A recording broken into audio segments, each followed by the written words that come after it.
بسم اللہ الرحمن الرحیم۔ السلام علیکم ناظرین، آج میں آپ کو چند ایسے جانور کے بارے میں بتاؤں گا جن کے بارے میں کہا جاتا ہے کہ یہ جنت میں جائیں گے، جس کا حوالہ آپ ڈسکرپشن میں دیکھ سکتے ہیں۔ اگر آپ اس طرح کی مزید معلومات کے بارے میں جاننا چاہتے ہیں تو ہمارے چینل کو ضرور سبسکرائب کریں۔ علامہ سید احمد حنوی رحمۃ اللہ تعالی نے حضرت مقاتل رحمہ اللہ تعالی سے نقل کیا ہے کہ 10 جانور جنت میں جائیں گے۔ نمبر 1 ناقہ محمد صلی اللہ علیہ وسلم یعنی حضور صلی اللہ علیہ وسلم کی اونٹنی۔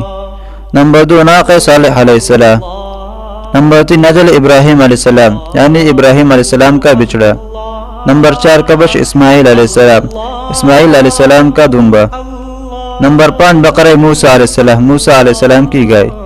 نمبر 6 حوت یونس علیہ السلام یعنی یونس علیہ السلام کی مچھلی۔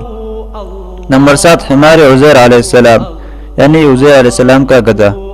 نمبر 8 نملہ سلیمان علیہ السلام یعنی سلیمان علیہ السلام کی چیونٹی۔ نمبر 9 ہدہد سلیمان علیہ السلام۔ نمبر 10 کلب اصحاب کہف یعنی اصحاب کہف کا کتا۔ مشکات الانوار میں لکھا ہے کہ ان کا بھی حشر ہوگا۔